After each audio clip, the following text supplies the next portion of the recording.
వద్దు, నన్ను వదిలేయ్. మా నుంచి తప్పించుకోవటం అంత సులభం కాదు. నేను పరిగెత్తి అలసిపోయాను. ఏం కావాలి? నీ ప్రాణం అక్కర్లేదు, నీ ఆస్తి అవసరం లేదు. ఏదో అవసరానికి 2000 అప్పటిలా చంపేపోతున్నాను జీవాజీ. ఆయన అప్పు తీసుకున్న తప్పించుకుని తిరగాలి కానీ ఆపేసి మీకు అక్కడ పెట్టండి. కొత్త అప్పు ఇవ్వకూడదని. ఇదిగో వెంకీ, కావాలంటే నీకు ఇచ్చిన పాత బాకీ మర్చిపోతాను, నన్ను వదిలే. మీరు మమ్మల్ని వదలనా? మేము మిమ్మల్ని వదలలేమండి. మీ దగ్గర అప్పు తీసుకున్న నిజం మమ్మల్ని నీలా వెంటాడు. అందుకు నన్ను ఎంత ఆడుతున్నారా? నన్ను అంతగా అయిపోలేదు. ఉండి లేదంటే మొత్తం లేకుండా పోతారు. ఇప్పుడు మీకు ఇస్తే జరిగేది అదే. ఇస్తే ఇవ్వండి, లేకపోతే మానేయండి, అంతేగాని శుక్రవారం పూట అశుభ మాటలు మాత్రం ఆడకండి. శుక్రవారం లేదు, శనివారం లేదు, అసలు వడ్డీ వ్యాపారం చేయడం లేదా? జీవాజీ, డిస్కషన్స్ అనవసరం. ఇప్పటికి 18,000 ఇచ్చారు, ఇంకో 2,000 ఇస్తే 20,000 రౌండ్ ఫిగర్ అవుతుంది. 2 రోజులు తిరిగి ఇచ్చేస్తాం. వీళ్ళకి ఇప్పుడు దాకా ఇచ్చింది 14,000 కదా, 18,000 అంటాడేమిటి పెచ్చనాయాలు? పడ్డాడు కక్కుర్తాడు. సంగతి వరకు తెలుసు. అసలేనయ్యా, ఇదే నేను మీకు ఇచ్చే ఆఖరి అప్పు.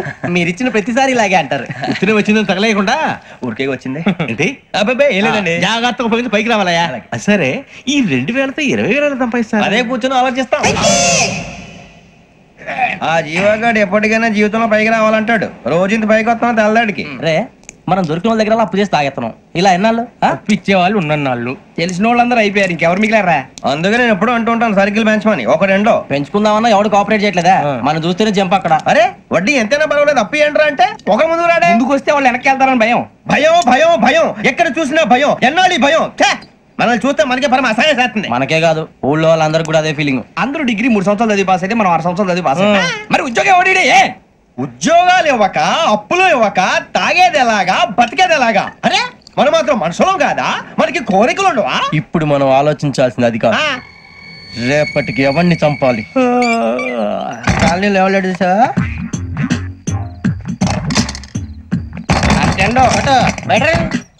నువ్వా వెంకీ?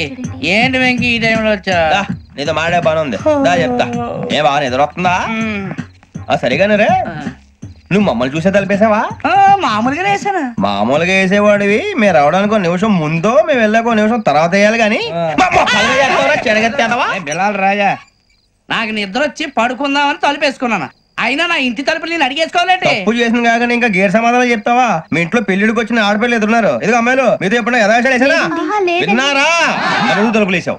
అనవసరంగా గొడవ ఎందుకు ఇక్కడి నుంచి వెళ్ళండి. గొడవ? మీ ఇంటి మీద పడి ఎప్పుడైనా గొడవ చేశానా బిని గారు? లేదు బాబు. విన్నారా? చెప్పు, మమ్మల్ని చూసి తలుపులు ఎందుకు వేసుకున్నావు? అరే మాకు అప్పించిన వాళ్ళు కూడా మమ్మల్ని చూసి ఎప్పుడు తలుపులు వేసుకోలేదు. ఏం చేయాలి? మరి నువ్వు ఎందుకు వేసుకున్నావు? బాబు తప్పు అయిపోయింది, బుద్ధి తక్కువ వేసాను చాలా. అంటే మా మొఖాల మీద తలుపులు వేసామని ఒప్పేసుకుంటున్నావు? ఒప్పుకుంటున్నాను. సరే ఇప్పుడు చెప్పు, మా మొఖాల మీద తలుపులు వేసేంత తప్పు మేము ఏం చేసామరా?